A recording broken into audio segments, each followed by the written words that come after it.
Hi, my name's Dee and welcome to Sunchild Tarot and welcome to your readings for the full moon in Capricorn, 24th of July. Obviously, these readings are meant to cover the 2 weeks, the 4 weeks, or the 6 and a bit months, or just under 6 months, isn't it? From the full moon in Capricorn back to the new moon in Capricorn, which will be sometime around Christmas. I should have looked that date up before I started. So, as ever, it's a general reading. General reading rules apply. Do not give away your power to a tarot reader. In these readings, there's 2 rows of cards. The top row represents the archons trying to suppress you, and the bottom row represents the gods themselves trying to lift you up, reconnect you with the divine. By their very nature, they are dramatic. So take it all with a pinch of salt and just bear in mind that I can't necessarily be reading for everybody. So there is a timestamp in the description below because I'm going to discuss the full moon itself first. But I've put the timestamp there, so if you want to not ignore my waffle, you can jump ahead to the reading. I won't be offended much. But I would say watch your sun, your moon, and your rising. Now, I'd say the moon because that would normally deal with the emotional stuff, but it's a full moon. It's a lunar reading. Go and look at your moon. Especially with this one, because there's a little something I want to bring up about not just the full moon, but what happens the day before, the day as I am filming this now. Now, as ever, there is a link down there in the description for the Facebook group for this Facebook page for this channel. Basically, it's got an inbox. So if you want to contact me for a personal reading, that's one of the best ways to do it. There's a link tree down there that will take you to all of my different social media, but Facebook's the best way.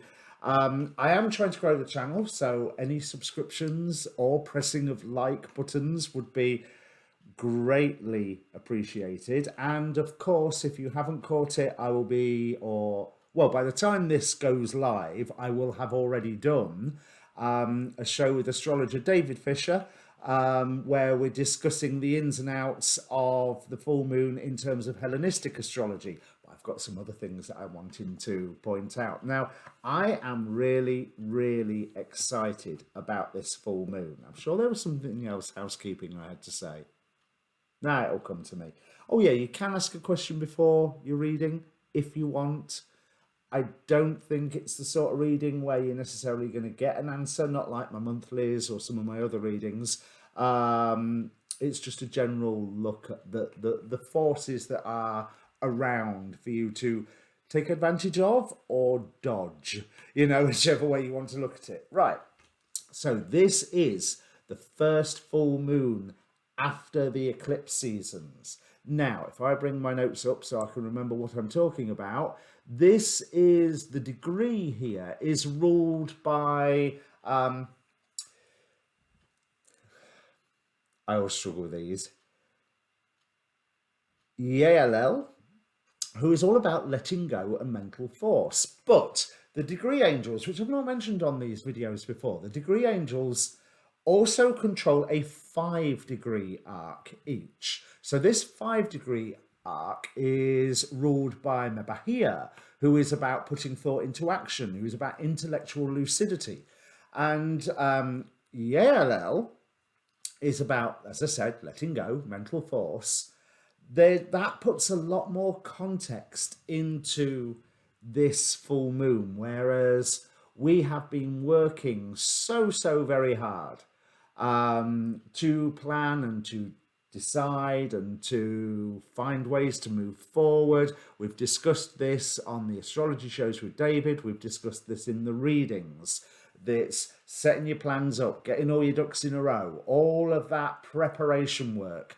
Now it's time to do it. When you know there is that thing that you want to let go of, now is the time to let go of it. I know you'd normally say that new moons are good for letting go and full moons are about completion. And that's what I'm talking about, the completion of the letting go process that we have already started into motion. Now, as well as the 5-degree arc, The decans themselves are ruled by the goetic spirits, the known as the 72 demons that Solomon summoned. Although I would question whether the term demon for them is actually fair. I think it's a bit harsh, but it's what they've been known as for at least 500 years, if not more. So by day, this is ruled by the goetic spirit Berith. So, quoting from Michael Ford, in an initiatory context, Berith may be a tool in the understanding of self, including the alchemical process of turning of gold, i.e., coming into being more, strengthening your form, the fiery essence of self. Berith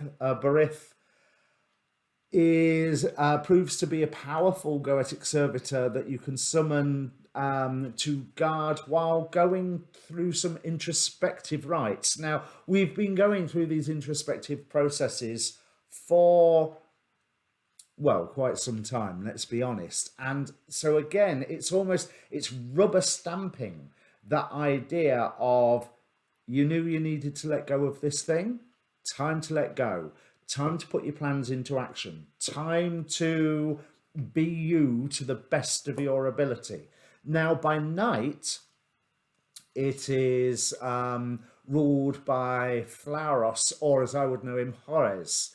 Now, he's one of the traditional 9 demonic divinities in traditional demonolatry, and he's described as typifying the perfect balance of physical, mental, and spiritual consciousness. So there's that, again, that coming into yourself and finding the whole, being true to yourself aspect, the whole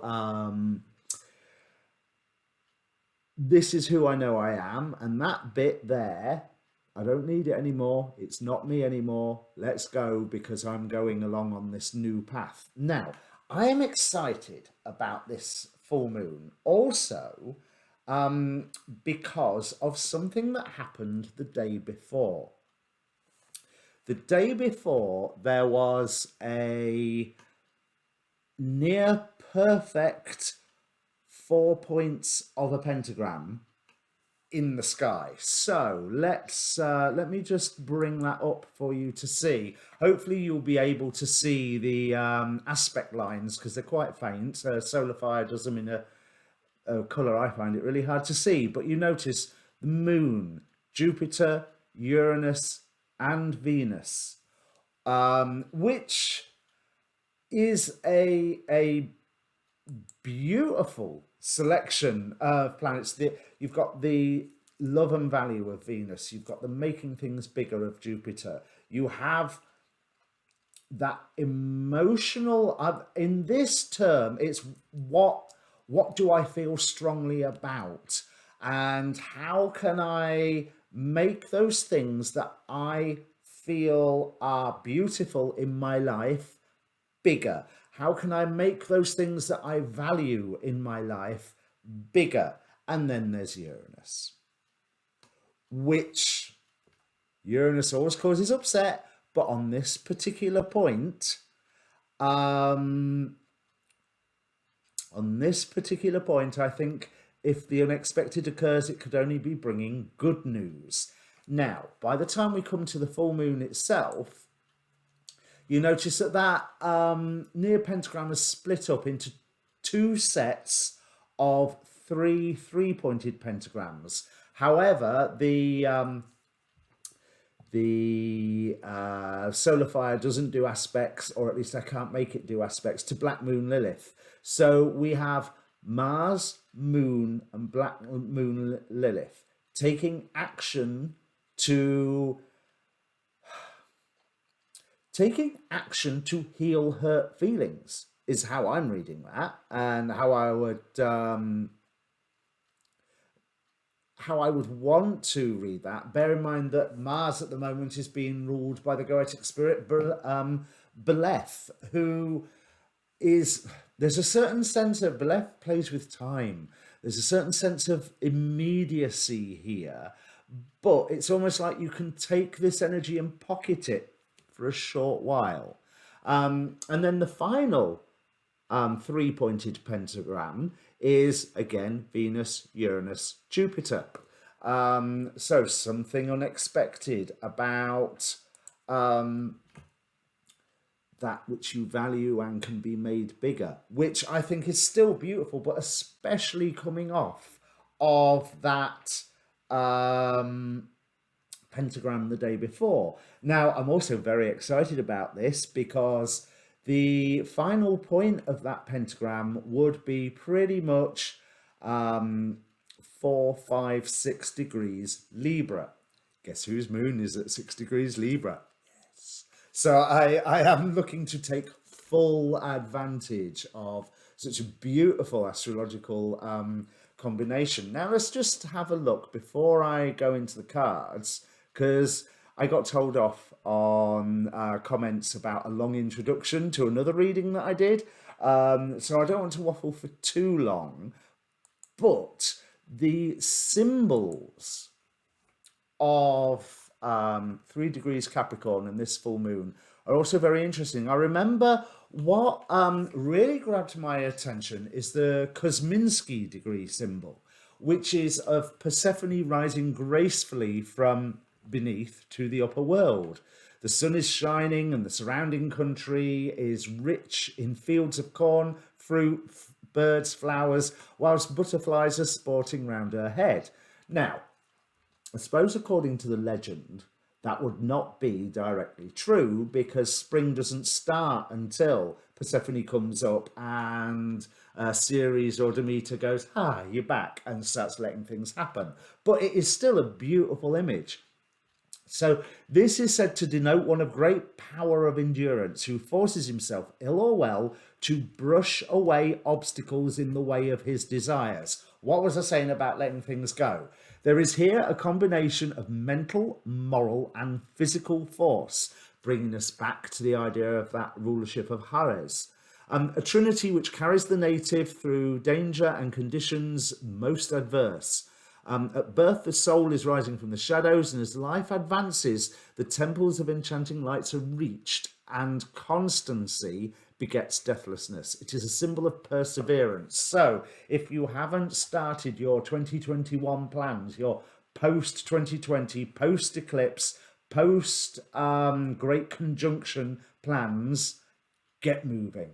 Now is the start. So let's have a look at the Sapharial degree symbol, which is of a Vestal lamp burning brightly, an indication of an elevated and superior mind given to the study of things that are essentially spiritual. There's that other part of Hare's dominion here.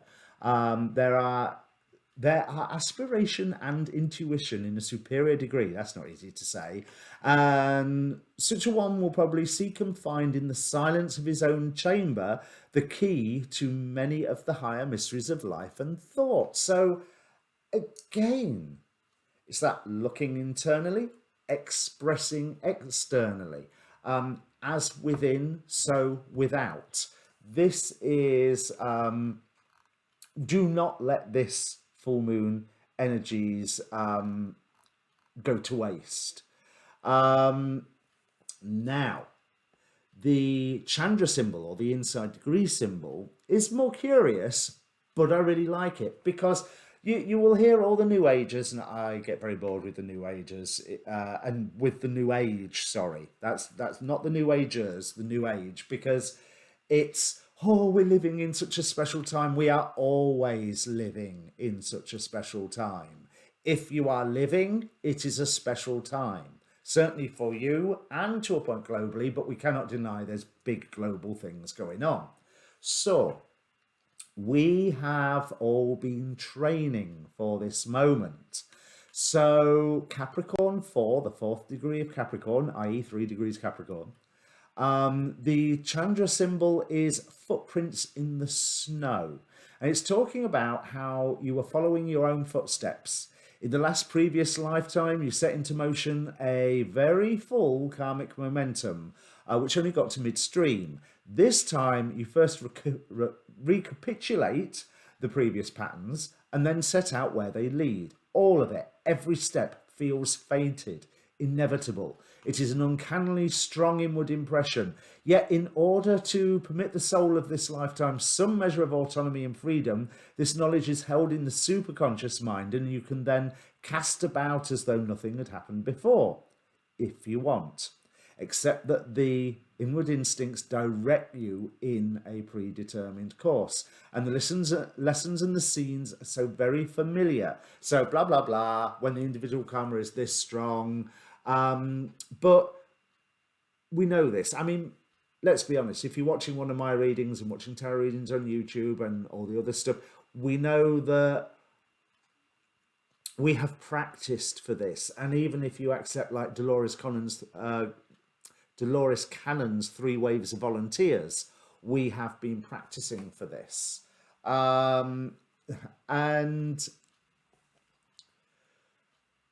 the now this is the Omega symbol, I think. As a cliff erodes, a temple is in danger of collapsing. Now, okay, there's a tower imagery, tower card imagery there, but there's also what it also talks about that Saturn-Uranus square we've got going on.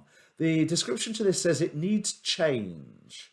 And when they do, structures that may have depended on a long time, that may have been depended on for a long time, need to change as well to meet these new needs. That's it, needs change. Right, that makes sense. This is what this degree is aware of. It taps into the undercurrents of feeling and can see how those things are eroding the landscape of human thought. At its best, it's capable of suggesting means of change that take into the account the long range and which are practical. And again, we have practiced for this. Can you tell I'm really excited about this? I never thought I'd be excited about a Capricorn thing, but when you look, everything that Capricorn threw at us last year, the Jupiter-Pluto conjunctions, the building up to the great conjunction with the Saturn-Pluto conjunction, various other things, eclipses last year and all that. This is beautiful. This is Pluto, who's there in Capricorn, going, okay, here is the end of it. Now, bear in mind, this full moon is a long, long away from Pluto. Pluto's at 26 degrees. The full moon's at 3 degrees. So it's co-present by sign. But Pluto's allowed everything to come full circle. And it's almost like he stepped to one side and said, there you go. I've done my work now. You crack on with starting the new things. And I will just check your work as you go past. But everything will be fine. Don't worry. You crack on with it. And so that's what I want to say with this full moon. Whatever it is, you crack on with it. There's all this creative energy around with Venus quintile Uranus, Venus quintile Jupiter. There's all this healing energy around with the quintiles between the moon, Mars and Lilith. There's that, especially if you've got early degrees of Libra planets, there's that energy from the pentagram the day before. This cannot be a bad thing if you take advantage of it, but you take advantage of it with self-knowledge. You take advantage of it after having really dug down on the inside and saying, is this what I want? Is this a bit of me I still want to be? What do I need to let go of? And let's already make sure that this full moon is the final letting go of those things. They will come back again. Of course they will. They will come back again for you to be able to walk straight past them and say, no, I've let go, I don't care. because that's how it works. You know, they so when all these things that you've let go of pop their head up again in like 1, 2, 3 months, years time, it is there to say, huh, have you let go? Really? And if you use this full moon energy right, the answer is a resounding yes. Yes, I have. Now, this is before I've done the show with David, so that's how I'm reading the full moon, purely on the basis of the angels and the demons that are involved here, and some of the aspects, but minor aspects. We'll see what David makes of it. In the meantime, I'll bring your cards up in a second. If you want a personal reading, don't forget that Facebook link. Please feel free to share the video because it helps, and press the like button because it helps YouTube notice I exist, which I'm not sure it has yet, really. In the meantime, yeah, let me bring up the cards. Okay, Libra, as you already know from the introduction, this top row represents the masks that the archons are wearing as they try to keep you away from your divine purpose or vibrating in misery and fear, however you want to look at it. And this bottom row indicates the gods that are trying to lift you up. And it's a curious mix here because you notice a couple of extra cards wanted to come out of the Mythic Oracle. So, arraigned against you, the archons taking the forms of Typhon, representing anger and rage, Thanatos, death or change, Vesta with home, Pluton with underworld, and Deity with revenge. Now, this tells me of a story of some change occurs where you are incensed. You know, you are encouraged to be angry about it. You are encouraged to take action because it hits close to home. It hits you in the pocket. It hits you in your domestic life. And one thing that I rather feel about whatever this event may be, with one of the gods supporting you here being Freya with irresistibility, is in a way Freya is supporting the archontic energies here because this change is happening. This change is something that has to be adapted to, has to be taken on board, but does not have to be something that you get angry about, because there's layers and layers. And I rather feel that whatever this change is, if it's something that an individual has done rather than, say, a change in the law or a change in policy at work or something like that, then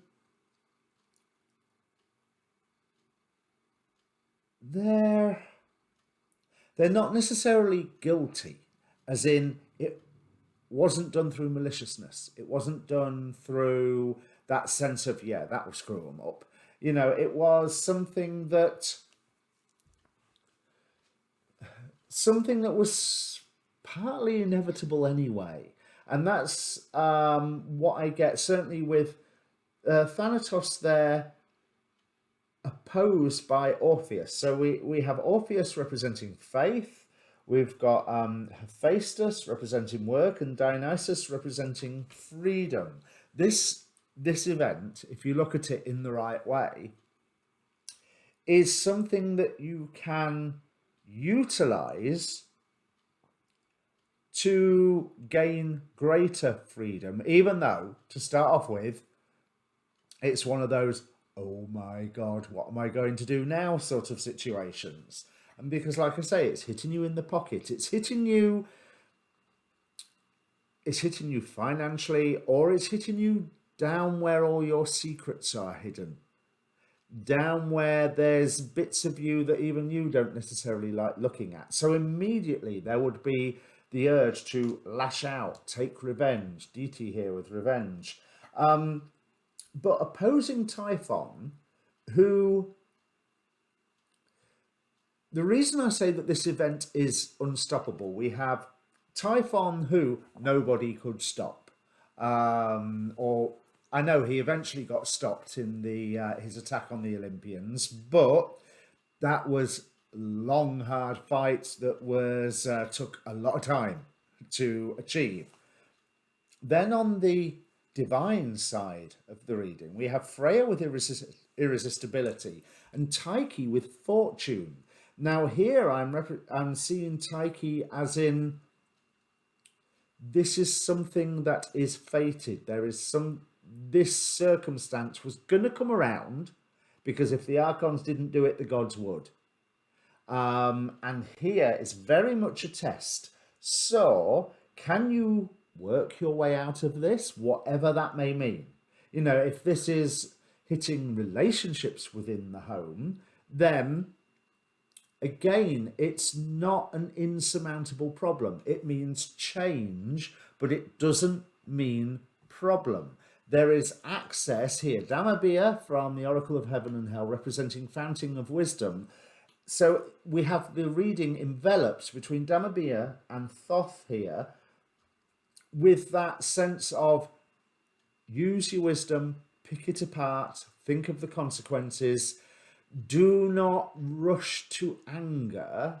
Have faith in those that are around you and enjoy the newfound freedom. It will take work, but you know the old saying, freedom isn't free and all that business. But Freya, if I remember correctly, is also a harvest goddess. There will be a good result if you approach this problem wisely and to a point cautiously. We have Tiamat at the end here with control. So whatever you do, do not react. Look at the new circumstances and then act to make them what you want them to be. Because I think with Aladia here, with Divine Grace, Tyche, Freya again, there's a freedom here. There's a harvest here to be had if you can calm down long enough to see it. You know, and that temptation to fall to anger is really, really strong.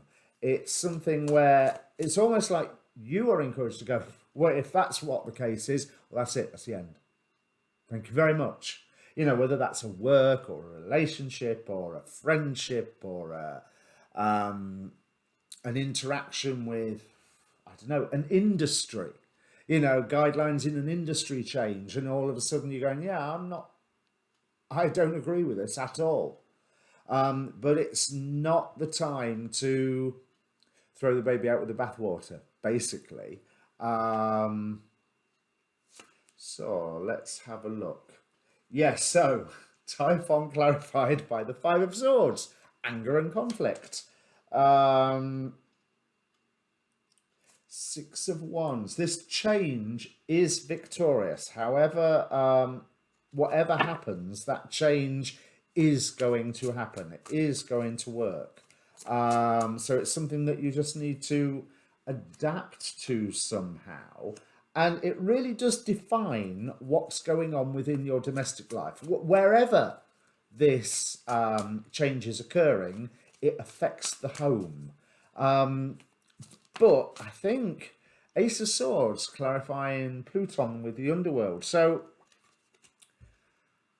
I'm thinking that it's going to dredge something up for you, and the Archons are shooting themselves in the foot here because that is a bonus for you. It's like digging something up out of your shadow self and going, even though it's now plainly obvious, I never realised that was there. Yeah, let's work on that. Because lashing out is easier said than done. Because whatever this change is, when it comes in, we've got the Hanged Man representing, clarifying deity with revenge. Now, that is a card in and of itself as saying, think through your actions very, very carefully. And with the Hanged Man, there's the sense of confusion, sense of suspension, so you may not be able to act quickly anyway. But there's also that sense of being forced to look at things in a different way. Apart from this particular hangman is not upside down, but to quote Rocky Horror, the guy who's telling the story here has no neck. So there is sort of a surreal quality to the changes that come about, something that makes you make a double take. And you know, they said what, or they implemented what, that they did what. So when that surreality hits, do not lash out.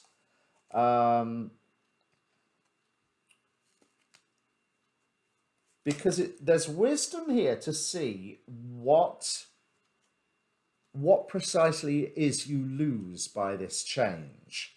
Now, if you adapt to this change, oh, how nice. This card keeps coming out, Wheel of Fortune on the very end of the Divine Row. And this one wants to come out, but what's it to do? Oh, we have the Devil card. So my Demon Possessed Tarot obviously have something to say here. Let's... But there is this sense with the Devil card at the end, right? So we have Freya, clarified by Page of Pentacles. To me, that's the level up card. And this particular Page of Pentacles always reminds me of, you notice her pentacle isn't obvious. It's hidden in her bag. So there's that sense of digging upon hidden resources where fate's throwing you a burden here. Ten of Wands. Fate is throwing you well, it's weird because with the butterfly and with all the other cards that are here, it's almost like it's throwing you a liberating burden. It's you feel freer by taking on this burden, whatever that means. So one would assume that somewhere along the line, this burden makes you happy. But measured, slow, gentle response. Wheel of Fortune on Tiamat here. So you can control the outcome. But let's see what this Devil card has got to say to us. But it's looking to me like, however, you need to keep the faith, you know, basically saying this can and will work out, but it will work out through my own efforts. And Dionysus, here representing freedom, but also I'm thinking about the whole Dionysian mysteries. It can represent a full self-transformation. So we have Five of Pentacles. Now, to me, okay, so this is a challenge that, like I said, it's hitting you in the pocket. So Five of Pentacles, that's that card of poverty, but it's also a card of guidance and finding the right place to seek shelter, i.e., don't stand outside in the rain, go inside the church where it's warmer and drier. You know, but we also have this, the Five of Pentacles in this deck is representing the Goetic spirit Samigina, who says about teaching all liberal sciences and gives an account of souls that died in sin.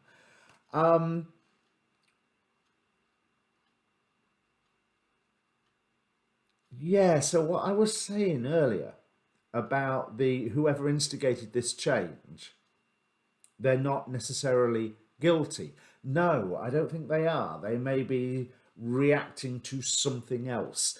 There's layers and layers with this. So whatever you are, however your emotions first go, it's more a point of, oh, no, hang on a minute, there's going to be a story behind this. I need to know more. I need that next level, So that's everything that I see here, apart from with Aladia here representing divine grace.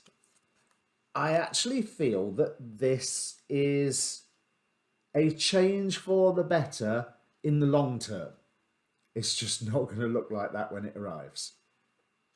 So if this means anything to you, Libra, comment down below. Obviously, like, share, subscribe, all that good stuff. And there's a link down below for the show where David and I discuss the astrology of the full moon. In the meantime, don't forget your moon and rising, and I'll see you later. Cheers.